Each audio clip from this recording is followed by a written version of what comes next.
K7 family మెంబర్స్కి నమస్కారం. K7 debate అవర్కి స్వాగతం.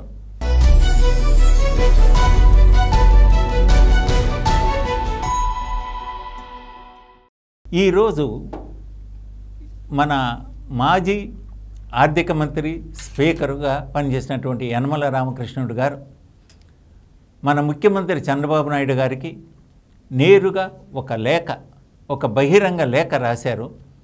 ఆ బహిరంగ లేఖలో ఒక కులాన్ని ప్రత్యేకంగా కులాన్ని అన్నమాట ఎత్తి చూపుతూ రాసినటువంటి లేఖ మీద ఆంధ్రప్రదేశ్లో గందరగోళం చెలరేగింది.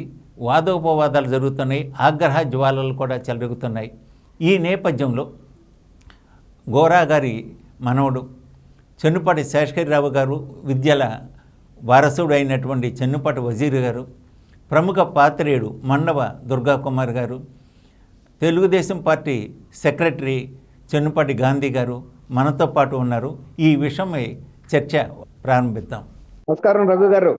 నమస్తే గాంధీ గారు. నమస్కారం. నమస్కారం సార్.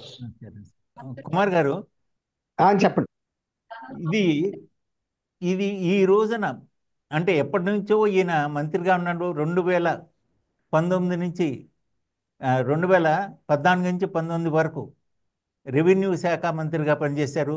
అంత మునుపు కూడా అన్నమాట ఇది సమైక్య ఆంధ్రప్రదేశ్లో కూడాను స్పీకర్గాను ఉన్నత పదవుల్లో ఉన్నటువంటి యనమల రామకృష్ణుడు గారు 20 ఏళ్ల క్రితం జరిగినటువంటి కాకినాడ సెజ్ గురించి నిన్న అంటే వెరీ రీసెంట్గా ముఖ్యమంత్రికి లెటర్ రాసేయటం, దానిలోని ఔచిత్యం ఏమిటి? అవునండి. ఇప్పుడు రఘు గారు, ఇప్పుడు నేను కూడా 1982లో ఈనాడు రిపోర్టర్గా ఉన్నాను కరీంనగర్ జిల్లాకి. ఓకే. అంటే తెలుగుదేశం ఆవిర్భావం నుంచి కూడా ఈనాడు చాలా ముఖ్యమైన పాత్ర పోషించింది. నేను అక్కడ డిస్ట్రిక్ట్ రిపోర్టర్గా ఉండటం వలన అక్కడ అభ్యర్థుల ఎంపిక కూడా ఏ జిల్లాలో ఆ జిల్లా రిపోర్టర్లు చేశామని చెప్పడానికి వాళ్ళు ఏమి సంకోచించట్లేదండి. అంటే నేను ఎందుకు చెబుతున్నానంటే ఆ రోజున తెలుగుదేశం అభ్యర్థుల ఎంపిక అనేది అప్పటికే పేరు ప్రతిష్టలు ఉన్న వాళ్ళకో లేకపోతే రాజకీయంగా పెద్ద లబ్ధ ప్రతిష్టలకో ఇవ్వలేదు. కేవలం ఫ్రెష్ గా రాజకీయాల్లోకి వస్తున్న విద్యావంతులైన వాళ్ళకి, తర్వాత వాళ్ళ సామాజిక వర్గాలు కూడా ఎక్కువగా బీసీ సామాజిక వర్గాలకి ప్రాధాన్యత ఇవ్వాలనేది ఆ రోజు మాకు ఇచ్చిన గైడ్ లైన్ అండి. తర్వాత ఒకవేళ కనుక అగ్రవర్ణాల వాళ్ళకే ఇవ్వాల్స్తే కూడా గతంలో ఎమ్మెల్యేలు ఎంపీలుగా ఉన్న కుటుంబాలకు కాకుండా ఒక మధ్య తరగతి కుటుంబాలకి మొదటి తరం రాజకీయాల్లోకి మన ద్వారా ప్రవేశించాలి. వాళ్ళకు ఒక న్యూట్రల్ అభిప్రాయం, ప్రజల్లో వాళ్ళకి ఒక న్యూట్రల్ పేరుంటే చాలు, మిగిలింది తెలుగుదేశం పేరు రామారావు గారి గ్లామర్ యాడ్ అవుతుంది, మనం గ్రూమ్ చేసుకున్న ఒక కొత్త కల్చర్ ని తెలుగుదేశం తీసుకురావాలి, రాజకీయాల్లో ప్రజలకి దగ్గరగా ఉండాలి, ప్రజలకి జవాబుదారీగా ఉండాలి. తర్వాత ఇప్పుడు రాక రాజకీయంగా జరుగుతున్నటువంటి అవినీతి అక్రమాలు ఇలాంటి వాటికి దూరంగా ఉండే వ్యక్తుల్ని ఎంపిక చేయాలనేది మాకు ఇచ్చిన సూచికండి, మార్గదర్శనం. మేము ఆ రోజున అట్లా ఎంపిక చేసాం. అలా ఎంపిక అయిన వ్యక్తే యనమల రామకృష్ణుడు గారు కూడా. యనమల రామకృష్ణుడు గారు అప్పటికి ఒక జూనియర్ లాయర్ మాత్రమే. అట్లాంటి వ్యక్తి ఇవాళ తెలుగుదేశం ఇచ్చినటువంటి రాజకీయంగా దాన్ని ఏమంటాం మనం, పుష్ ఇవ్వటం వలన ఇవాళ ఈ స్థాయికి వచ్చాడు. మీరు అన్నట్టు స్పీకర్ అనేది ఎంతమంది కాగలుగుతారండి దేశ జనాభాలో? అట్లాంటి ఆర్థిక మంత్రిగా చేశాడు. తెలుగుదేశంలో అతి ముఖ్యమైన నాయకుల్లో గౌరవింపబడుతున్న నాయకులుగా ఒకటిగా ఇవాళ వరకు చలామణి అయ్యారు. నిజంగా ఆయన నుంచి వచ్చినటువంటి ఆ లేఖ, బహిరంగ లేఖ, ఏదన్నా పార్టీలో కానీ లేకపోతే ఏదైనా అంశాల మీద సీనియర్ నాయకులు లేఖలు రాయటం అసాధారణం కాదు, తప్పు కూడా కాదు. కానీ ఏదైనా ఒక బహిరంగంగా చెప్పాల్సిన అవసరం లేదు. ఆయన ముఖ్యమంత్రిని అపాయింట్మెంట్ తీసుకుని కలవచ్చు, లేదు ఒక సీల్డ్ లేఖ ద్వారా వారి దృష్టికి తీసుకెళ్లొచ్చు. కానీ ఇది అలా జరగలేదు. అందులోనూ చాలా కీలకమైన పరిపాలన అంటే దశలో ఉంది ఇప్పుడు తెలుగుదేశం. గతంలో జరుగుతున్న అనేక అక్రమాలని సరిచేసుకుంటూ, దుష్పరిపాలనని సరిచేసుకుని ప్రజల్ని మళ్ళీ ఒక మంచి దశకి తీసుకురావాలి, పాలన కూడా గాడిలో పెట్టాలని జరుగుతున్న ప్రయత్నంలో ఒక ముఖ్య నాయకుడి నుంచి ఇలాంటి లెటర్ రావటం అనేది ఒక రకంగా ప్రజలకు కూడా ఒక ఇంత విస్మయం కలిగింది. అదే ఒక ఇది క్రమశిక్షణ లేని పార్టీల్లోనూ, ఒక క్యాడర్ లేని పార్టీల్లో జరిగితే పెద్ద ఆశ్చర్యపోవాల్సిన అవసరం లేదు. అందులో మొన్న 2024 ఎన్నికలు అనేది 1982 ఎన్నికలు ఎంత కీలకమో తెలుగుదేశం చరిత్రలో 2024 ఎన్నికలు కూడా అంత కీలకమైన ఎన్నికలు. ఎందుకంటే జగన్మోహన్ రెడ్డిని అసలు మళ్ళీ అట్లాంటి ఒక రాక్షస ప్రవృత్తి ఉన్న వ్యక్తిని ఓడించి మళ్ళీ ప్రజాప్రభుత్వం, ప్రజలకి మేలు చేసే ఉద్దేశం ఉండే ప్రభుత్వం వస్తుందా రాదా అని అనేక మంది మేధావులు, తర్వాత న్యూట్రల్ గా ఉండే వ్యక్తులు కూడా అనుమాన పడుతున్న పరిస్థితి. అట్లాంటప్పుడు జనం అందరూ కూడా బాగా సపోర్ట్ చేశారు. గతంలో 151 సీట్లు ఇచ్చినటువంటి వైఎస్ఆర్సీపీ మేము ఒక తప్పు నిర్ణయం మూలాన మేము దెబ్బతిన్నాం అనే ఉద్దేశంతో ఇవాళ ఈ కూటమి ప్రభుత్వానికి 164 స్థానాలు ఇచ్చారంటే దాన్ని బట్టి అర్థం చేసుకోవచ్చు ప్రజలు ఎంత ఈ కూటమికి మద్దతుగా ఉన్నారు. అలాంటి టైంలో ఈయన ఈ లేఖ రాయటం, మీరు అన్నట్టు 20 సంవత్సరాల క్రితం ఏర్పడిన ఈ సెజ్ గురించి ఇవాళే జరుగుతున్నట్టు అది ఆ 20 ఏళ్ల క్రితం కూడా ఆయన ఒక లబ్ధ ప్రతిష్టమైన నాయకుడు. అప్పుడు ఆ రోజున అది ఉమ్మడి తూర్పుగోదావరి జిల్లా. ఆ రోజే కనుక అభ్యంతరం చెప్పుంటే కనుక బాగుండేది. ఇప్పుడు దానికి తోడు ఇప్పుడు కేవీ రావు గారికి కానీ, లేకపోతే దివి మురళీ గారికి కానీ, లేకపోతే గ్రంథి మల్లికార్జునరావు గారికి కానీ ఒక శ్లేషతో కూడినటువంటి కులాలకు సంబంధించిన పేర్లు ఈయన జోడించడం. ఇప్పుడు ఆయన కూడా జోడించుకోవాలి కదా, యనమల రామకృష్ణుడు యాదవ్ అని. ఇప్పుడు ఆ తల్లిదండ్రులు ఏ పేరైతే పెట్టుకున్నారో ఆ పేరే తప్ప ఈయనకి అధికారం లేదు కదండి అలాంటి జోడించడానికి. అందులో అది ఒక సీరియస్ లేఖ. అది ఎవరికి రాస్తున్నాడు? ముఖ్యమంత్రికి రాస్తున్నాడు. గతంలో మీరు చెప్పినట్టు ఒక ఆర్థిక మంత్రి, ఒక స్పీకరు, పార్టీలో 82 నుంచి ఉన్న సీనియర్ నాయకుడు, వాళ్ళ కుటుంబం అంతా కూడా తెలుగుదేశం పేరును ఉపయోగించుకుని ఇవాళ అనేక పదవుల్లో కూతురు విప్పుగా ఉంది, ఎమ్మెల్యేగా ఉంది, అల్లుడు ఎంపీగా ఉన్నాడు, ఒక వియ్యంకుడికి టీటీడీ చైర్మన్ పదవి ఇచ్చారు. ఇలాంటి అన్ని కూడా ఉపయోగించుకుని మరి ఆ రోజు ఇంత ప్రజల కోసం పోరాడే వ్యక్తి ఏమండి మీరు మా కుటుంబానికే ఇవ్వటం తగదు, మా సామాజిక వర్గంలోనే అనేక మంది ఉన్నారు, మా బీసీల్లో ఇతర కులాలు కూడా ఉన్నాయి, వాళ్ళకు కూడా ఇవ్వండి. ఇలాంటి లబ్ధి అనేది ఒకళ్ళకి ఒక లేమి క్రియర్ లాగా రాకూడదు కదండి, ఒకళ్ళకే అందకూడదు. మరి అది ఆ విఘ్నత కనుక ఆ రోజున ఆయన చేసి ఉంటే బాగుండేది. ఇవాళ బీసీల గురించి మరి గతంలో ఎప్పుడు కూడా రామకృష్ణుడు గారు మాట్లాడలేదు. తను ఫలానా కులానికి చెందిన వ్యక్తిగా ఎక్స్పోజ్ చేసుకోవడానికి కూడా ఆయన ఇష్టపడలేదు. అంటే చేసుకోమని మనం చెప్పం, ఎవరైనా లౌకికవాదంగానే ఉండాలి. అసలు ఇంకోటి ఏంటంటే ఇప్పుడు ఎవరి పేర్లు అయితే ఆయన ప్రస్తావించాడో వాళ్ళల్లో ఆ సామాజిక వర్గం వాళ్ళు 1-2% పీపుల్ తప్ప ఆ పేరు విశ్లేషణ ఉండదు చివరిలో ఫలానా అని. కానీ కొన్ని కులాల వాళ్ళు 100% పెట్టుకుంటారు. కానీ అట్లాంటి పరిస్థితుల్లో రామకృష్ణుడు గారు ఇంత సామాజికంలో ఎట్లాంటి పరిస్థితులతో తెలిసి ఇప్పుడు ఆయన గ్రంథి మల్లికార్జునరావు గారు ఒక పారిశ్రామికవేత్త, ఆయన ఎప్పుడు నేను ఫలానా కులస్తుని చెప్పుకోలేదు కదా. ఆయన అనేకమైనటువంటి మంచి ఎయిర్పోర్ట్లు కట్టాడు. ఒక రకంగా తెలంగాణలో కూడా ఇవాళ హైదరాబాద్ అనేది ప్రపంచ విమానాశ్రయాల పటంలో కూడా దానికి ఒక ప్రత్యేక స్థానం ఉంది. గర్వించాలి మనం తెలుగు ఆయన ఆ స్థాయికి వచ్చాడని. అలా కాకుండా ఇవాళ ఎప్పుడో జరిగిపోయిన వాటి మీద కులాల వారీగా తీసుకొచ్చి వాళ్ళకి అన్యాయం జరిగింది ఫలానా బిగ్ షాట్స్ అని. ఇప్పుడు బిగ్ షాట్స్ అంటే రామకృష్ణుడు గారు బిగ్ షాట్ కాదా? ఎందుకు కాదు? ఎందుకు ఆయన ఆర్థికంగా ఆ రోజు 82లో ఫస్ట్ టైం సీట్ ఇచ్చినప్పుడు ఆయన ఆర్థిక పరిస్థితి ఏంటి, ఇవాళ ఆర్థిక పరిస్థితి ఏంటి, ఆయన సామాజిక పరిస్థితి ఏంటి, ఆయన ఎట్లాంటి వాళ్ళతో విజయం పొందాడు, మరి అల్లుడిని ఎంపీగా చేసుకోగలగటం ఎంతమందికి అవకాశం వస్తుంది ఎంపీలు కావటం, తర్వాత మరి ఫస్ట్ టైం వాళ్ళ అమ్మాయి ఎమ్మెల్యేగా అవగానే ఇవాళ విప్పించారంటే ఆయన చూసే కదా. చాలా మంది ఇప్పుడు ప్రజలు ఏమనుకుంటున్నారంటే రామకృష్ణుడు గారు ఖాళీగా కూర్చున్నాడు, గతంలో చెన్నారెడ్డి గారినేమో మంత్రివర్గంలో బయట ఉంచకూడదు, విబి రాజుని మంత్రివర్గంలో ఉంచకూడదు అనేవాళ్ళు అనుకునేవాళ్ళండి మేము 79లో ఫీల్డ్ లోకి వచ్చిన టైంలో. ఎందుకంటే చెన్నారెడ్డి గారు కనుక బయట ఉంచితే ఆయన ఏదో ఒక ఇంజనీరింగ్ చేసి ఆ ప్రభుత్వాన్ని పడగొడతాడు, అలా చిలిపి మనిషి. అలాగే బివి రాజు గారని ఉండేవాడు, ఆయన్ని లోన పెడితే విబి రాజు అండి, ఆయన్ని లోన పెడితే ఏదో ఒక కెలికి ఆ ప్రభుత్వాన్ని పడగొడతాడంట. అట్లాగే ఇప్పుడు ఈయన ఖాళీగా ఉండి గవర్నర్ గా వెళ్దామని ఆలోచిస్తున్నాడు అని చెబుతున్నారు ప్రజలు. అలాగే రాజ్యసభ ఆశించాడని. కాబట్టి ఇవాళ ఆ స్థాయిలో ఉన్న వ్యక్తి మీరు ఇంట్రోలో చెప్పినట్టు అది చేయకూడదు. మరి అది ఎందుకు చేశాడు? గతంలో ఎప్పుడు కూడా ఇంత తక్కువ స్థాయి వ్యక్తి అని రామకృష్ణుడికి పేరు లేదు, కానీ ఇప్పుడు మాత్రం ఆయన నిజ స్వరూపాన్ని బయట పెట్టుకున్నట్టుగా అనిపిస్తుంది. ఏదో వెంకటేశ్వర స్వామి కూడా నిజపాద దర్శనం అని గురువారం ఏదో ఒక రోజు చూపిస్తారు, బుధవారం. ఇప్పుడు ఆయన నిజపాద దర్శనం ఇచ్చాడు ప్రజలకి. ఇది హర్షించదగ్గ విషయం అయితే కాదు రఘు గారు. ఓకే కుమార్ గారు. ఓకే గాంధీ గారు,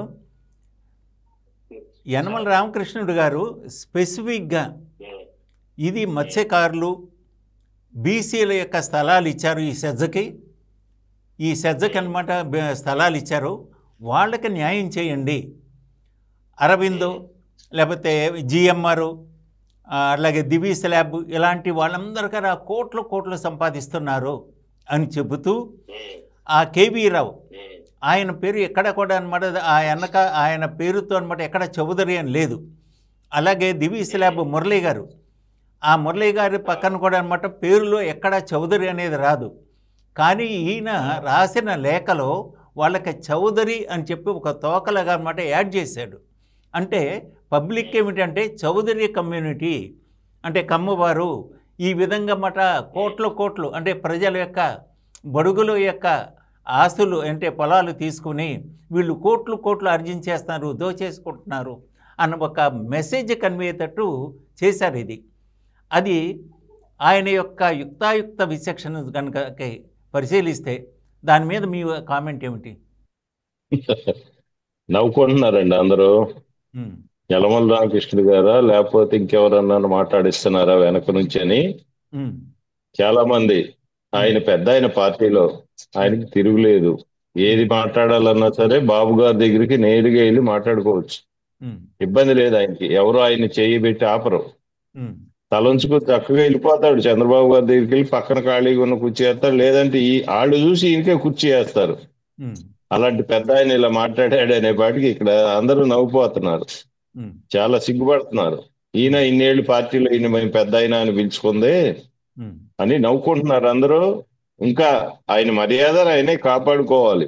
ఎందుకంటే అన్నేళ్ళు ఆయన పార్టీలో అన్ని పదవులు అనుభవించి అంత పెద్ద మనిషి హోదాలో ఉండి కూడా పార్టీకి ఒక పెద్దగా ఉండాలి, కానీ చివరికి ఆయనకి ఏదో రాజ్యసభ రాలేదని అంటే పదవి ఉండగానే పదవి ఇవ్వాలన్నమాట. వీళ్ళకి ఆగే వెయిట్ కూడా చేయరు. ఇంకోసారి ఇంకో టర్మ్ వస్తుంది, ఆ టర్మ్ లో ఇద్దాం అనుకుంటున్నారు బాబు గారు. కానీ ఈయన కాదండి, నాకు ఇప్పుడే కావాలంటే నీకు అవతల ఇది ఉంది, ఎమ్మెల్సీ ఉంది, లేదంటే రేపు నిన్ను ఎమ్మెల్సీలు ఇక్కడ పెరిగినాక దాంట్లో నిన్ను మళ్ళా స్పీకర్ పదవి ఇవ్వచ్చు నీకు, మళ్ళా అక్కడే కిందే చైర్మన్ పదవి ఇవ్వచ్చు. ఇప్పుడు ఆయన చెప్పినట్టుగా ఇప్పుడు పెద్ద ఆయన చెప్పాడు, మేము 82లో ఆ రోజు రామారావు గారి అభిమానులుగా ఉండి ఎన్టీ రామారావు అభిమానులుగా తిరిగి ఆ రోజున ఆయన్ని బేగంపేట ఎయిర్పోర్ట్ నుంచి రామకృష్ణ స్టూడియో తీసుకొచ్చి సాయంత్రం మళ్ళీ ఎమ్మెల్యే క్వార్టర్స్ లో ఆయనతో పార్టీ పెట్టించి పార్టీ పేరు చేసేది. ఆ బల్లలు మేమే వేసాం ఆ రోజున. అక్కడ రాజేశ్వరరావు గారి మనుషులు మేము అందరం మేమే అభిమానులు. ఆ రోజున లేరు ఈ పెద్ద మనుషులంతా, తర్వాత వచ్చారు వీళ్ళంతా. తర్వాత పెద్ద మనుషులుగా చూసి కులాల వైద్యులు వీళ్ళందరికీ మంచి పదవులు ఇచ్చి, వీళ్ళు ఎవరో తెలియదు అసలు, రాష్ట్రానికి తెలియదు, పక్కింటికి కూడా తెలియదు వీళ్ళు ఎవరో. అటువంటి వాడిని తీసుకొచ్చి అన్నగారు వీళ్ళందరికీ పదవులు ఇచ్చి పెద్ద పెద్ద హోదాలు ఇచ్చి పెద్ద పెద్ద కోటలో ఉండటానికి వాళ్ళ భవంతులు ఇచ్చి వీళ్ళందరినీ పెద్దవాళ్ళని చేస్తే చివరికి చంద్రబాబు మీద తెలుగుదేశం పార్టీ మీద విమర్శించే స్థాయికి వీళ్ళు వచ్చారు. పోలిట్ బ్యూరో సభ్యులు వీళ్ళు. ఇందాక నేను అన్నట్టు పెద్ద ఆయన చెప్పినట్టుగా వీళ్ళు ఇలా మాట్లాడటం చాలా బాధాకరం. అది వాళ్ళ విలువను వాళ్ళే కాపాడుకోవాలి. Okay sir. గాంధీ గారు, మనకి చెన్నుపాటి వజీర్ గారు అంటే మన గోరా గారి మనవడు సార్. చెన్నుపాటి శేషగిరిరావు గారు విజయ గారి యొక్క రాజకీయ వారసుడు, ఏ ప్రైడ్ ఆఫ్ ఆంధ్ర, ఆయన లైన్లో ఉన్నారు. వజీర్ గారు నమస్కారం అండి. నమస్కారం సార్. ఇప్పుడు జరుగుతున్నటువంటి ఈ యనమల రామకృష్ణుడు గారు అంటే 164 మంది ఎమ్మెల్యేలు ఉన్నటువంటి కూటమిలో ఈయన ఒక ఇది మన పెట్రోల్ బాంబులాగా అన్నమాట ఒక లెటర్ బాంబు పేల్చారు. దీనిపైన మీ స్పందన ఏమిటి సార్? నేను ఒకటేనండి చెప్పేది, పొలిటికల్ పార్టీ అయినా కానీ ఆ పార్టీలో ఒక పార్టీని నడిపేటువంటి స్థానంలో ఉన్నటువంటి మనుషులు కొంత డిసిప్లిన్ మెయింటైన్ చేయాల్సిన అవసరం ఉంది.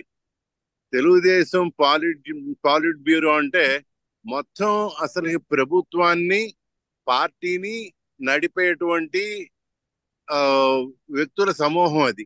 అటువంటి చోట ఉన్నటువంటి వ్యక్తి బహిరంగంగా మాట్లాడాల్సిన అవసరం లేదు. ఇట్లాంటి విషయాలన్నీ కూడా పార్టీలో చర్చించుకుని పార్టీ నిర్ణయం తీసుకోవాల్సిన అవసరం ఉంది.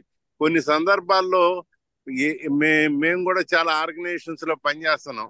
మాకు వ్యక్తిగతంగా అక్కడ ఉన్న అభిప్రాయాలు వేరు, అక్కడ జరిగేది వేరు.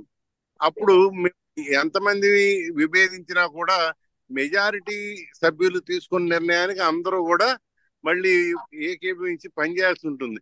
అట్లాంటి స్థానంలో ఉన్నటువంటి రామకృష్ణుడు గారు ఇట్లా మాట్లాడటం అనేది ఆశ్చర్యం వేసింది నాకు. ఎందుకంటే చాలా సీనియర్ మెంబరు, అట్లా తెలుగుదేశంలో ఉండి కూడా అటువంటి డిసిప్లిన్ పార్టీలో ఉండి చేయటం అనేది నాకు చాలా ఆశ్చర్యాన్ని కలిగించింది.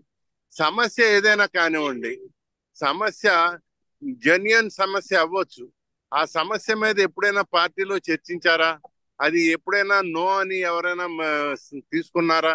ఇట్లాంటి అయినా మాట్లాడదలుచుకున్నప్పుడు ఇట్లాంటి వ్యక్తులు పార్టీ నుంచి బయటకు వచ్చేసి మాట్లాడాలే కానీ పార్టీలో ఉండి ఇలాంటి మాట్లాడటం అనేది సబబు కాదు. ఆయన పెద్ద ఆయనకి మనతో చెప్పించుకునే పరిస్థితి వచ్చిందంటే నాకు ఆశ్చర్యంగా ఉంది. అది ఆయన విజ్ఞతగా నేను వదిలేస్తున్నాను. సార్ కుమార్ గారు ఇప్పుడు ఆయన కుమార్తె తుని నుంచి ఎమ్మెల్యేగా సీట్ ఇచ్చారు, అవకాశం ఇచ్చారు, విప్పు పదవి కూడా ఇచ్చారు. ఆయన యొక్క వియంకుడు అంటే పుట్ట సుధాకర్ యాదవ్ గారు మైదుకూరు నుంచి అన్నమాట ఎమ్మెల్యేగా అవకాశం ఇచ్చారు. అట్లాగే ఆయన యొక్క పుట్ట మహేష్ గారికి, అల్లుడి గారికి అన్నమాట ఏలూరు ఎంపీ స్థానం ఇచ్చారు. ఆయనకి ఎమ్మెల్సీ స్థానం ఇచ్చారు. అంటే అది ఒక అవకాశం ఇచ్చారు. అంటే ఒకే ఫ్యామిలీలో 4 పోస్టులు ఇచ్చారు. ఇంకా ఆయన ఏం ఆశిస్తున్నాడు ఈ వయసులో? అంటే యంగర్ జనరేషన్కి అవకాశం ఇవ్వాలి కదా. అలాగే ఆయన కుమార్తెకి అవకాశం ఇచ్చారు, ఆయన అల్లుడికి అవకాశం ఇచ్చారు. ఇంకా ఆయన ఏం ఆశిస్తున్నారు టీడీపీ నుంచి? అదే అండి, ఇప్పుడు ఆశకి హద్దు అనేది ఉండదండి, అది కొంతమందికే ఉంటది. ఇప్పుడు మీరు అన్నట్టు అసలు నిజానికి ఆ వయసులో ఆయన 82 నుంచి రాజకీయాల్లో ఉండి అనేక పదవులు, ఉన్నత పదవులు నిర్వహించి ఇవాళ కూతుర్ని అల్లుడిని మంచి పొజిషన్ లో పెట్టారు. వియంకుడు ఈయనకన్నా చిన్న ఆయనకి పోస్ట్ ఇచ్చారు.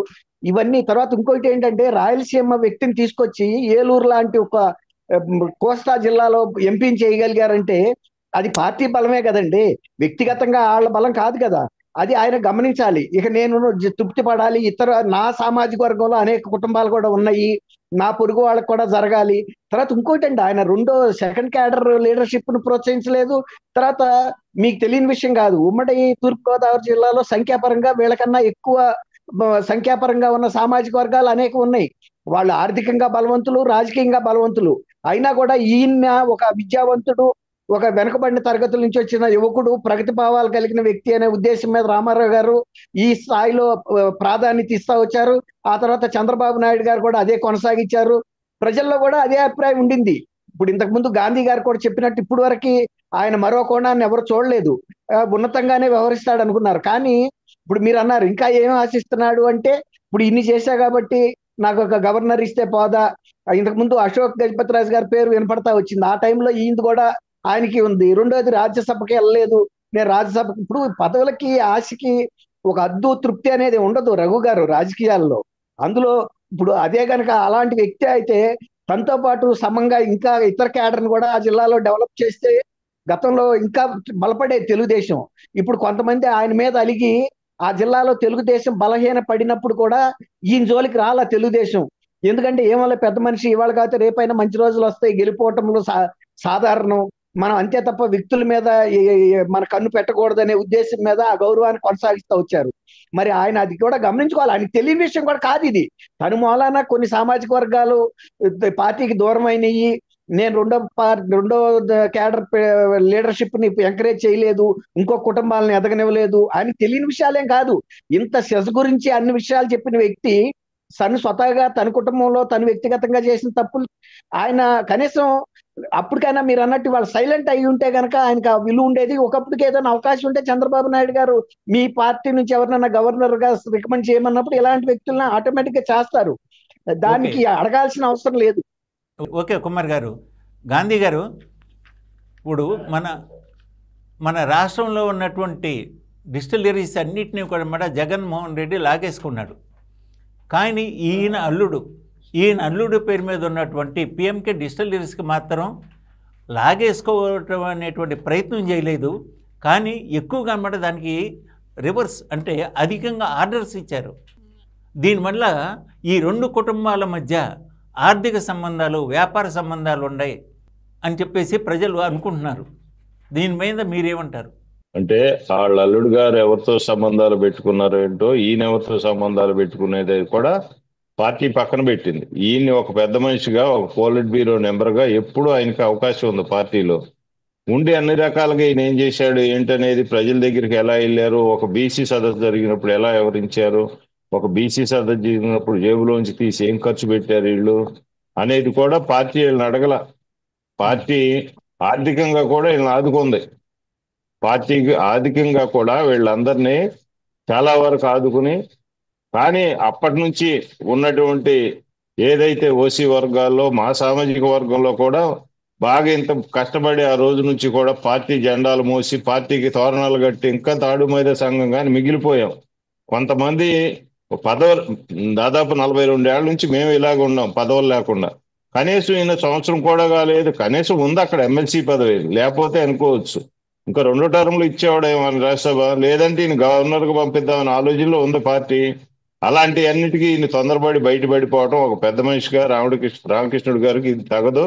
మరి పార్టీలో ఉన్నటువంటి ఓకే గాంధీ గారు. వజీర్ గారు, ఇప్పుడు ఒక అంటే మన మున్సిపల్ కమిషనర్ కానీ, లేకపోతే కలెక్టర్ కానీ, లేకపోతే కొంతమంది మినిస్టర్స్ కానీ, సెక్రటరీ కానీ, వాళ్ళకి అంటే ఆఫీసులో కార్యాలయం ఉంటుంది, అలాగే ఇంట్లో కూడా ఒక ఆఫీసు ఉంటుంది. ఆ ఆఫీసులో ఉన్నటువంటి ఫర్నిచర్ కానీ లేకపోతే స్టాఫ్ను కానీ అన్నమాట ప్రభుత్వమే వాళ్ళకి అలాట్ చేస్తుంది.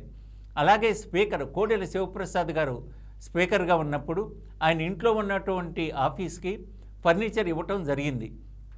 కానీ అది ఇట్ ఈజ్ ప్రోటోకాల్ ప్రకారం అంటే ఇవ్వవచ్చు అనేటువంటిది ఉంది. అది కానీ కోడెల శివప్రసాద్ గారు ఫర్నిచర్ దొంగతనంగా తీసుకెళ్లారని వైసీపీ అంటే జగన్మోహన్ రెడ్డి హయాంలో ఆయన మీద అభియోగం మోపి ఒక సాధారణ కానిస్టేబుల్తో ఆయన అరెస్ట్ చేయించి చేతికి బీడీలించి తీసుకొస్తానని చెప్పేసి ఒక ప్రచారం చేసి ఆయన భయభ్రాంతులను చేస్తున్నప్పుడు గతంలో స్పీకర్గా పనిచేసినటువంటి లేకపోతే రెవెన్యూ మినిస్టర్గా పనిచేసినటువంటి ఆ రూల్స్ అండ్ రెగ్యులేషన్స్, ఆ రూల్స్ బుక్ తెలిసినటువంటి యనమల రామకృష్ణుడు గారు ఆ రోజున ఆయన మోరల్గా సపోర్ట్ ఇచ్చి కాదు it is allowed, it is protocol as per అని చెప్పి ఒక మాట చెప్పుంటే ఆయన నైతిక ధైర్యం పెరుగుండేది.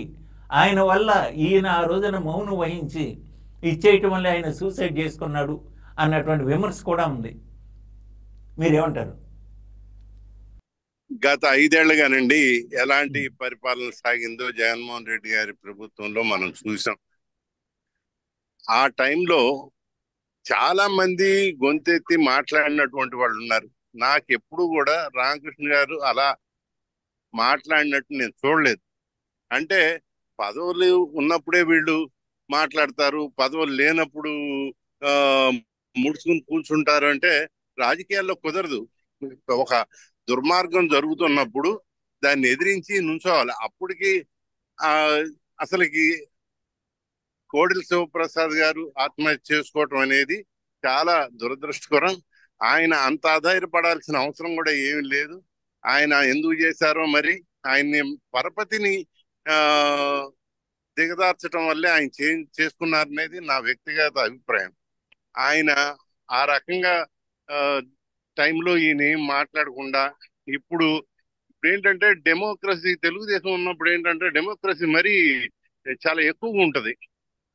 ఎవడైనా మాట్లాడేయచ్చు, పాలిట్ బ్యూరో మెంబర్ కూడా పార్టీకి వ్యతిరేకంగా మాట్లాడేయచ్చు.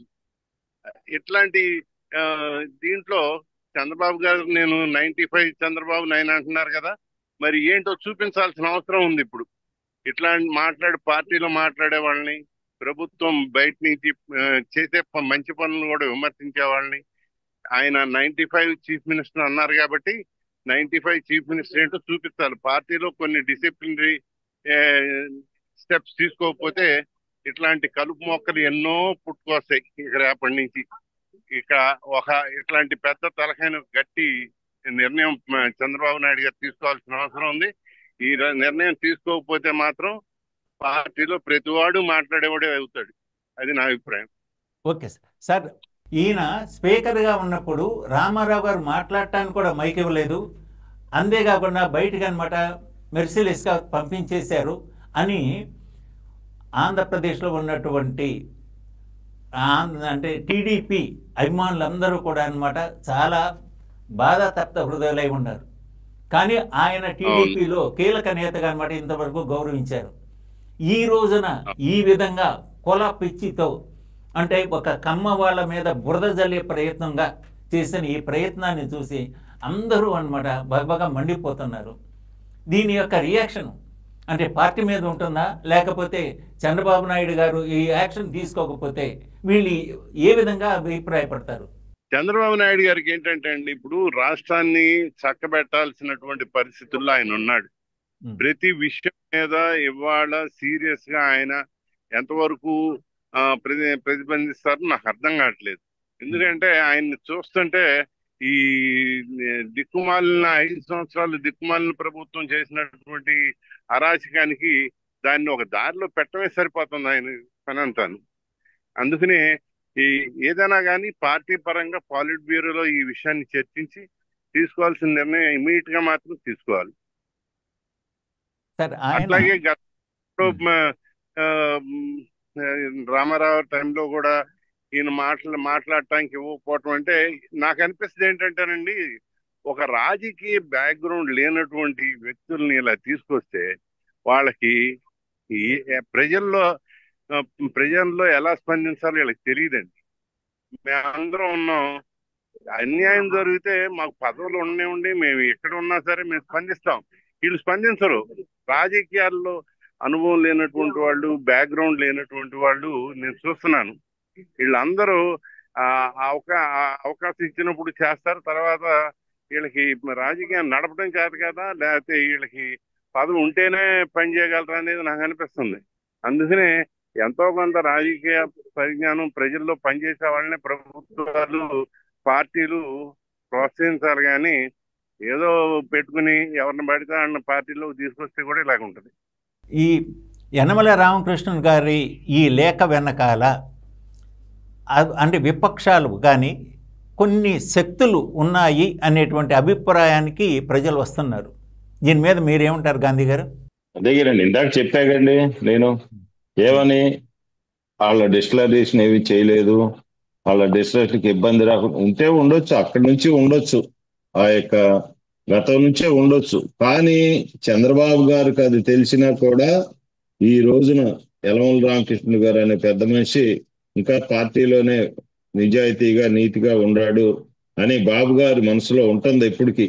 ఇప్పుడు ఈయన డైరెక్ట్ గా వెళ్ళినా కూడా అక్కడ ఉన్న కుర్చీలు ఖాళీ లేకపోతే అక్కడ ఉన్నటువంటి లోకేష్ బాబు కానీ ఎవరైనా లెగిసి లోకేష్ కానీ ఈయన కుర్చీ ఇస్తారు. ఇంకా అంత స్థానంలో ఉన్న ఆయన ఇవాళ ఈ రోజున ఇలా మాట్లాడటం అనేది చాలా దురదృష్టం అండి. ఆయన ఏదైనా ఉంటే నేరుగా మాట్లాడుకోవాలి, కానీ చిన్నపిల్లల్లాగా బయటకు వచ్చి కులాల గురించి ఇప్పుడు ఎత్తి మాట్లాడుతుంటే సిగ్గేస్తుంది. ఇన్నాళ్ళు పార్టీ పోషించింది ఏళ్ళనారా అని. అందుకని పెద్ద మనిషిగానే మిగలాలి. ఇప్పుడు అందరితో ఊహించుకోకూడదు, అందరితో చేదరించుకునే పని చేయకూడదు. కనుక యలమల రామకృష్ణుడు గారు గారే ఉండాలి, మిగలాలి. థ్యాంక్ యూ వజీర్ గారు, థ్యాంక్ యూ కుమార్ గారు, థ్యాంక్ యూ గాంధీ గారు. మీ యొక్క అమూల్యమైన కాలాన్ని మాకు వెచ్చించి ముఖ్యమైనటువంటి చక్కటి సందేశాలని అందజేశారు. అందుకు మీకు అభినందనలు. ఈ కార్యక్రమాన్ని వీక్షిస్తున్నటువంటి ప్రేక్షకులందరూ కూడా నమస్కారం. మళ్ళీ ఈ డిబేట్ కార్యక్రమంతో మళ్ళీ కలుద్దాం.